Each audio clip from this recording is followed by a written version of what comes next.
Hey guys, Mr. Cullen here. Today I wanted to do a concert band video where we work on the major scales that we've been previously working on, learn a couple more, and then we're going to touch up on big time operator. Okay, so let's get started. We're going to do our B flat major scale in whole notes. 1, 2, and a 1, 2, ready, go. 2, 3, 4, 2, 3, 4.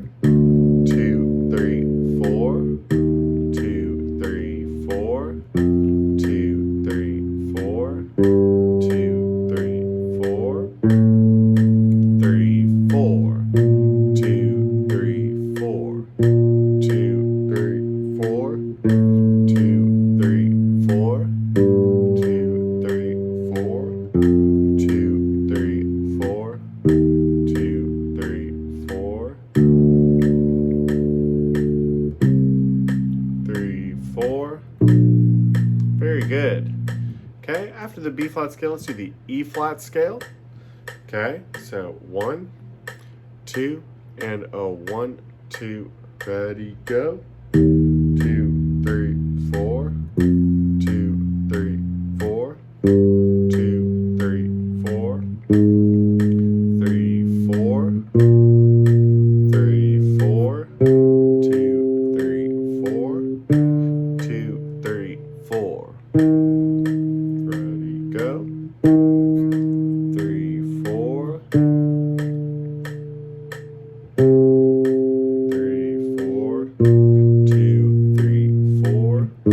2, 3, 4. 2, 3, 4. 2, 3, 4. Good. Okay. Let's move up to our F scale. Okay. 1, 2, and a 1, 2, ready, go. 2, 3, 4. 2, 3, 4. 2, 3, 4. 3, 4. 2, 3, 4. 2, 3, 4. 2, 3, 4. 3, 4. 3, 4. 2, 3, 4. 2, 3, 4. 2, 3, 4. 2, 3, 4. 2, 3, 4.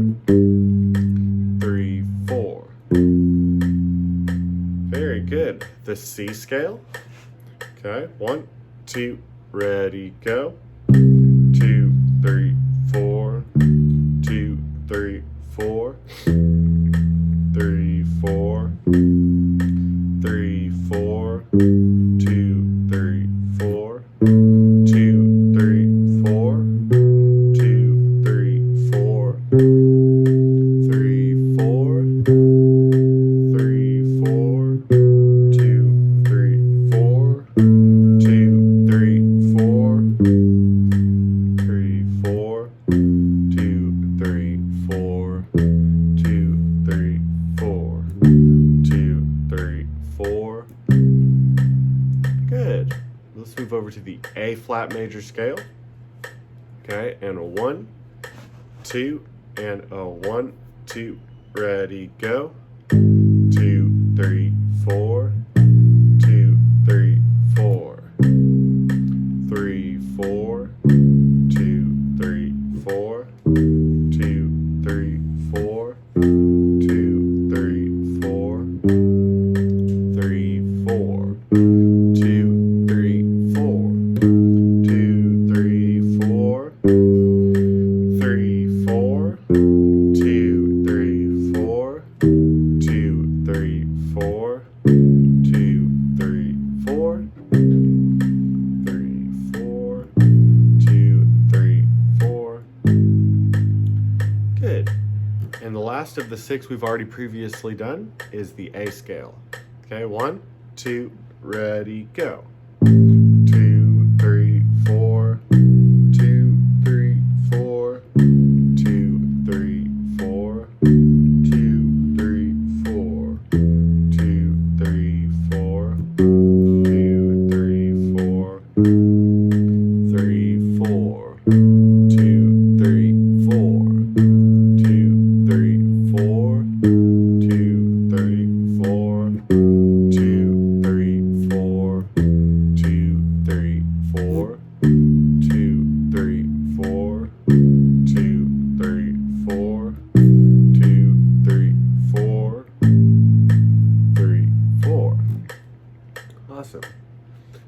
next scale we're going to do is a bit of a challenge in that it's just going to use some notes that we maybe don't use all the time.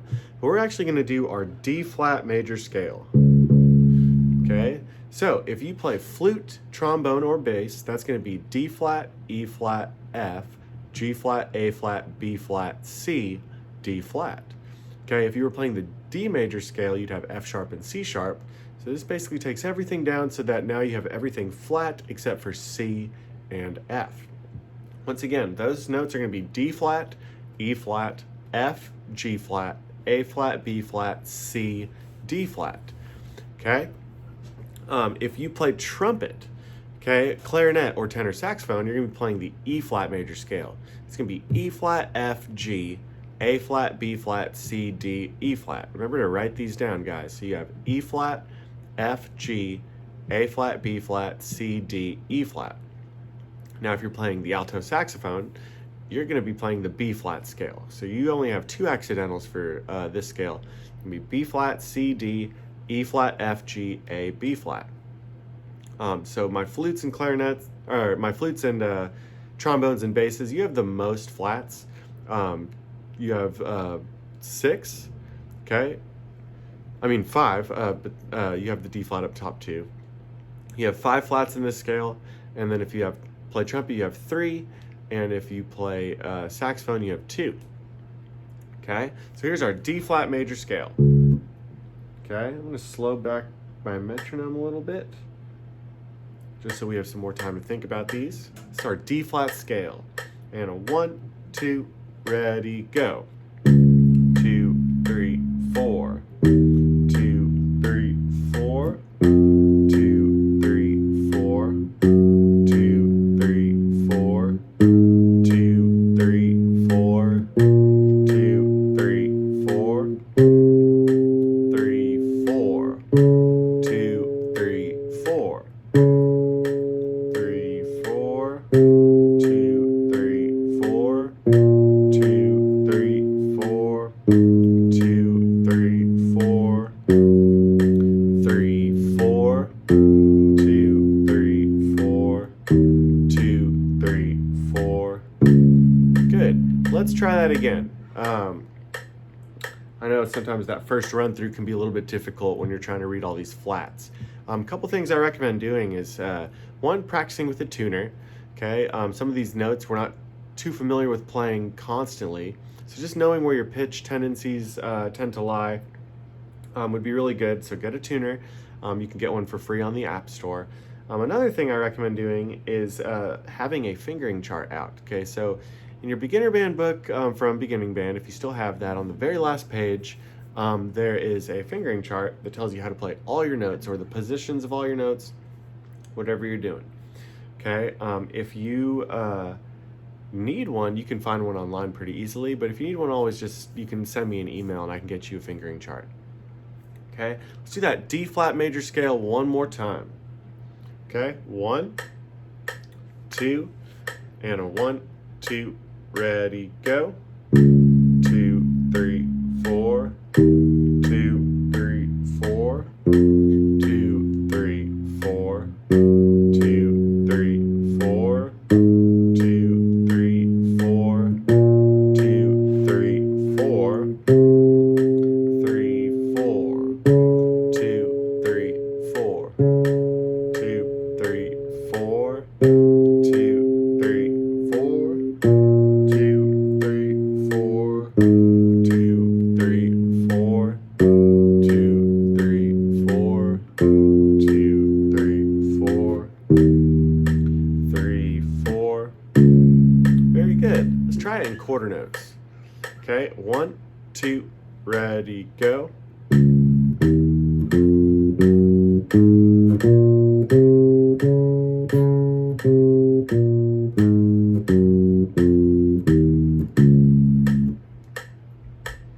Good. The next scale I want to teach you is going to be our G scale. Okay, so for flute, trombone, and bass, you're going to be starting on G. Basses, that's on the 3rd fret here. You start there. You start up here on the 10th fret. Okay, for today I'll do it on the 3rd fret. But our scale is going to be G, A, B, C, D, E, F sharp, G. So you only have one sharp to worry about, F sharp. Okay, if you play trumpet or clarinet or tenor saxophone, it's going to be your A scale. So you're going to have 3 sharps. You're going to have A, B, C sharp, D, E, F sharp, G sharp, A. Okay, and if you play alto saxophone, you're going to be playing your E scale, which has 4 sharps. You're going to be going E, F sharp, G sharp, A, B, C sharp, D sharp, E. Okay, so this is our G major scale. Okay, after this scale, we'll move on to some of our songs. Okay. All right, so this is our G major scale. Turn on my metronome here. 1, 2, and whole notes, 2, ready, go. 2, 3, 4, 2, 3, 4, 2, 3, 4, 2, 3, 4, 2, 3, 4, 2, 3, 4.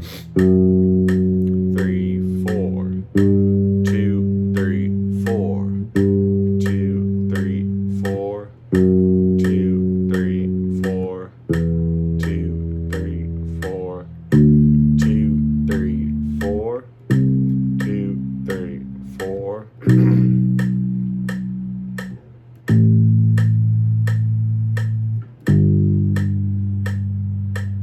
Very good. Okay, let's do that one more time. Remember, you're starting on G, A, or E. If you're playing trumpet, you can start on either of the 2 A's. I recommend starting on, so you can go up higher. But if you need to start on low 1 and 2, that's fine with me. Everyone else should just start on their normal, comfortable starting note. Okay? So here's the G major scale one more time. And a 1, 2, and a 1, 2, ready, go. 3, 4, 2, 3, 4, 2, 3, 4, 2, 3, 4, 2, 3, 4, 3, 4, 2, 3, 4, 2, 3, 4, 2, 3, 4, 2, 3, 4, 2, 3, 4, 2, 3, 4, 2, 3, 4, 2, 3, 4, 2, 3, 4. Good. Let's do that same scale in quarter notes. 1, 2, ready, go.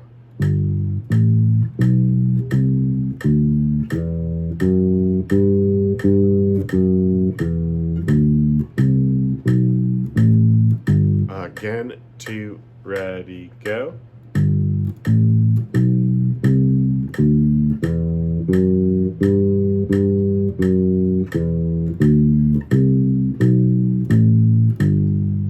Very good. So now we've worked on 8 of our major scales. We've done our B flat scale, our E flat scale, our F, our C, our A flat, our A, and today we did D flat and G. Now there's still 4 more scales to go, and of course we'll get to those in some of our later videos. But if you're doing these scales every day, that's beyond a warm-up. You know, of course you're going to get a very good, efficient warm-up if you practice all your scales. But what you should be doing to these to practice them is trying to get a good sound, practicing with the tuner, practicing with the metronome, and using these videos as often as possible so you can learn them as soon as possible. Okay? One other thing I recommend is writing them down and having a fingering chart out if you need them, especially for my woodwinds who have a lot of confusing notes in our upper register. Okay? For my brass players, some of these scales are going to feel like they're going up pretty high. I have done a couple videos on range building. There's a video I did called Flow Studies and some double tonguing stuff. All these are going to build a lot of strength in your face to make those high notes easier. But if you're not practicing, it's going to make those a lot more difficult. All right, so let's move on. Today I want to work on big time operator. Okay, so we've already touched up this song a number of times in some of our other videos. But for today, I really want to work on a couple different things. I want to work on dynamics, making sure we know when to play loud, when we need to play soft. Okay, I want to work on our articulations. With a jazz song, every articulation is written for a reason. Okay, not that it's not in classical music, but it just tends to be exaggerated a little bit more in jazz music. So your staccato short notes are going to be extra short. Your accents are going to hit extra hard. Your marcatos, your housetop accents, they're going to be very heavily accented but a little bit shorter than our regular accents. And then your legato notes have to be played long. Okay, so those are 4 articulations right there I see. And then our dynamics, okay? So you want to make sure that you're playing loud when you need to play loud and soft when you need to play soft. Now, in jazz music, swing music, blues, a lot of the times these dynamics are exaggerated to their fullest amount. So if you're going to play loud, you're playing very loud. And if you're playing soft, you're going to play very soft. Now, I know in band class, we kind of set it up to where, loud means loud and soft means soft. But in a song like this, when I'm going to be standing in front of you, like say at our concert or anything like that, it's kind of up to me. I know I'm like in charge here, but it's going to be my responsibility to let you guys know how big I want the section to be or how quiet. Okay? That all being said, just keep in mind your dynamics, your articulations, and the song is also going to be going pretty quick eventually, so just make sure you're paying attention. Okay? So let's start at the very beginning. Okay, remember we have that drum fill going up to the top. I'll play the trumpet part for right now. Okay, let's speed it up just a hair.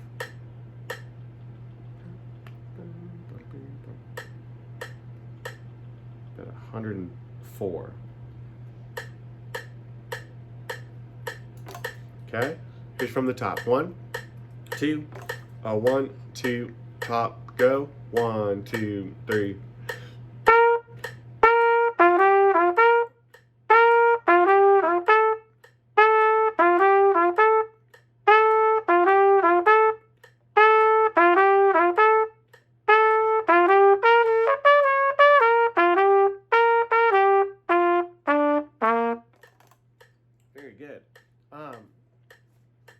So now let's try just a hair faster, okay?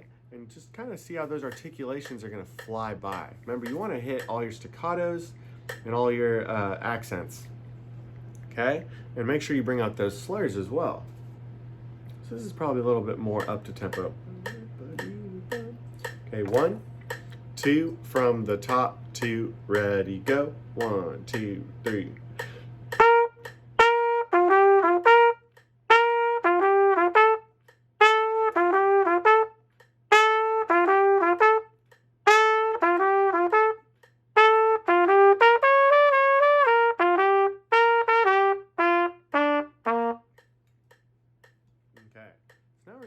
Quicker. Those accents are going to be hit pretty hard, and there's lots of space between those kind of notes. Okay? If you're playing the bass part, none of your part is really accented as much, but you're walking a bass line, so your notes should be kind of legato. Now, you could articulate it where there's a little bit of space, or like that. It's probably a little bit short. You kind of want to bring out your notes length a little bit more.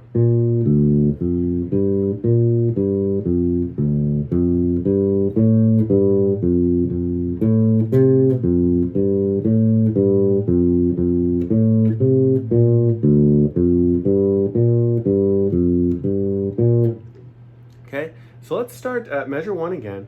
This time I'm going to play the bass part.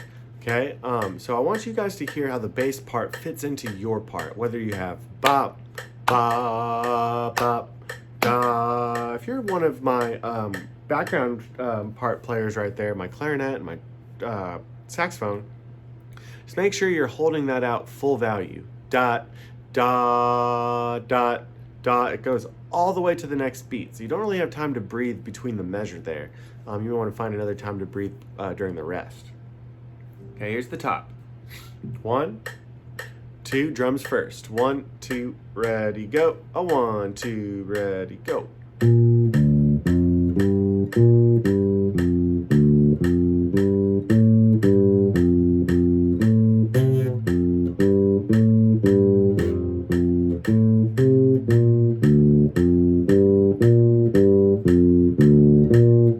Good. Remember, when we get to 10, my tenor saxophone, is going to have the melody there. Okay, so we have we have that one part that's one and one and four ba ba ba da ba. I'm seeing articulations written on every single note here. So we have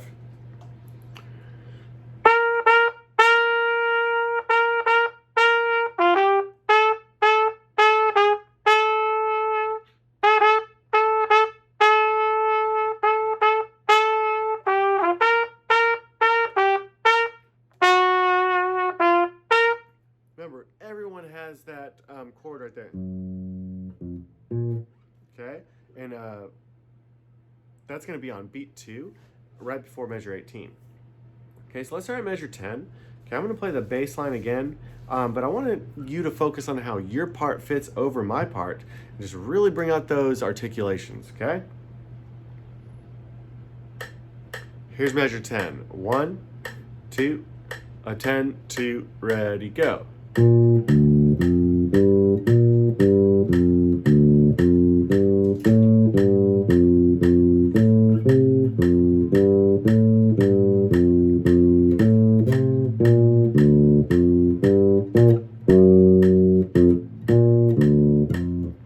Okay, measure 18 is very similar to the previous section, except we're going to start layering all of our parts.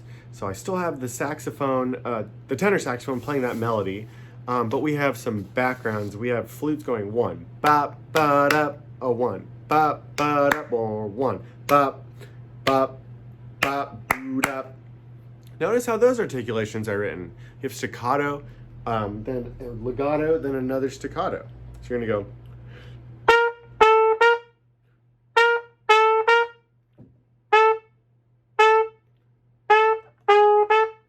Okay, that long note in there is going to bring out the staccatos a little bit more because it's such a contrast. It's so different. Okay, then we also have altos doing that as well, trumpets doing that as well. So it seems like a background part, which it is, but there's so many groups doing that. That when we're playing it with the band, you really want to make sure you're not drowning out the tenor saxophone. Remember, the tenor sax is still playing.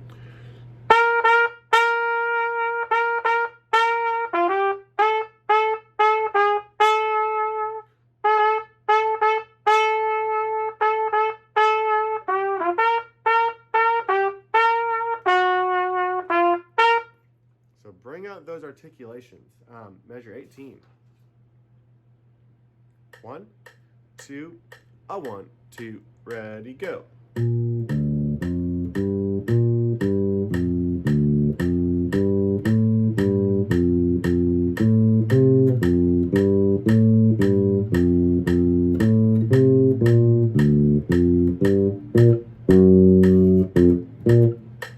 Good.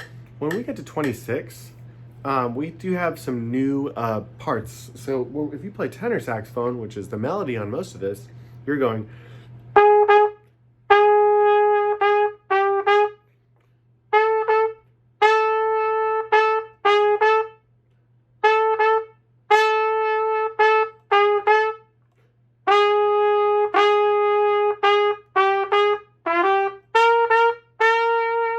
Okay, when you get to 34 tenors, you're back to that original melody.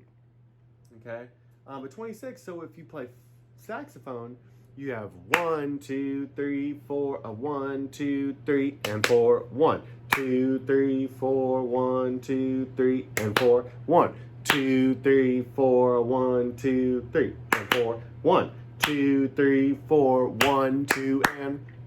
Okay, so in jazz music, when you have a long note like that, obviously it's most likely not going to be the most important note, so you don't want to like drown out the melody there, but we can still make our note very cool. So what I would do, okay, if you have that, you're going to hit the note, you're going to hit the accent at the beginning, you're going to kind of drop down. Not as much as like a sforzando would, but if you hit the note, back off, get loud again, it's going to make that note have a lot more emotion. So you're going to go.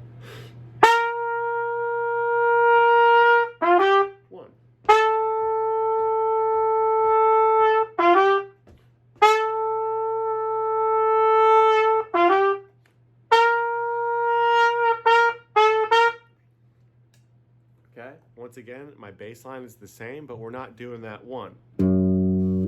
We don't do that anymore. Okay, so here's measure 26. Okay, bring out those dynamics. Move something with your notes. You don't want to stay stagnantly the same volume the whole time. Okay, if you have a new background part, bring it out. Trumpets. Actually, let's talk about your part. So you actually have the melody right here. And just bring out those articulations like we've been talking about. So you have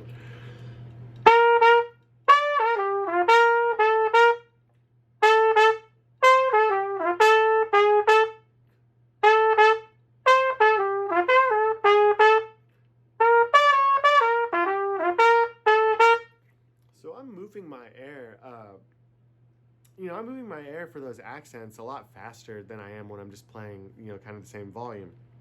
So that articulation is kind of half from what's going on in your mouth with your tongue, but some of it's just how fast you're moving your air. Once again, you kind of want it to have, you kind of want it to pop, okay? Those accents need to be brought out. So same with the staccatos.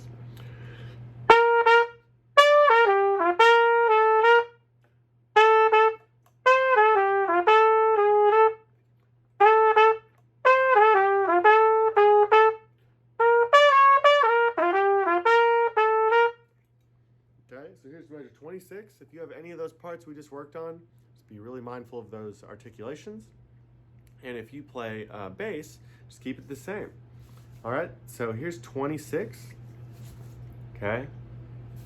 1, 2, 1, 2, ready, go.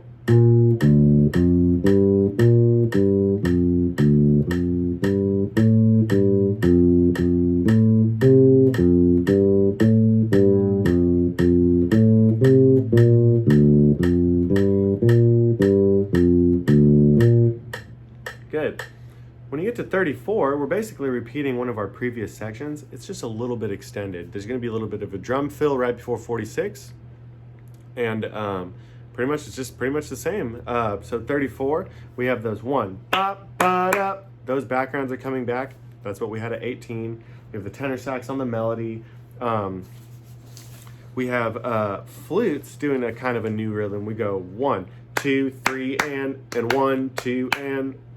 Okay, so we have 1, da da da da da da da da da, 1, ba ba da ba da boo da boo da, 1, ba ba ba ba da ba da ba da, 1, ba ba da boo da boo da, 1, ba ba ba ba da ba da ba da, ba, 2, 3, 4, 1, 2, 3, 4, and then we're at 46.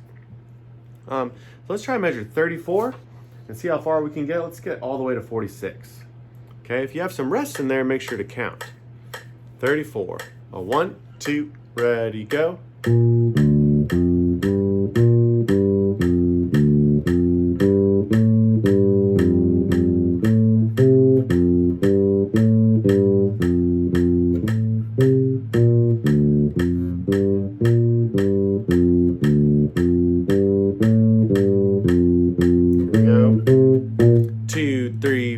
On 2, 3, 4.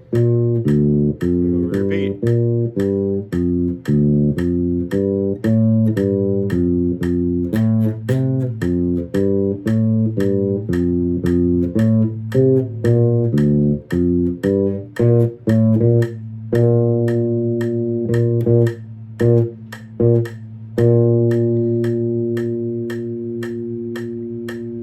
Good. I know it's not written in, but on that last note, we can kind of do what I was talking about earlier with that saxophone part and move our notes. So we want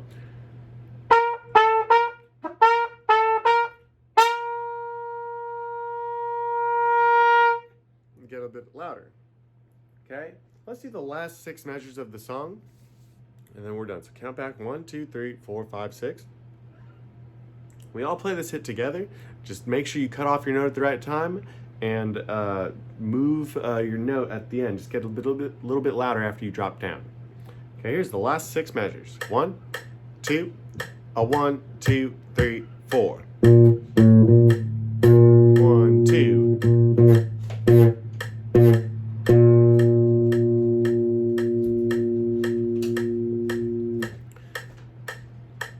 awesome job, guys. So make sure you practice that. I recommend practicing it with a tuner and a metronome out.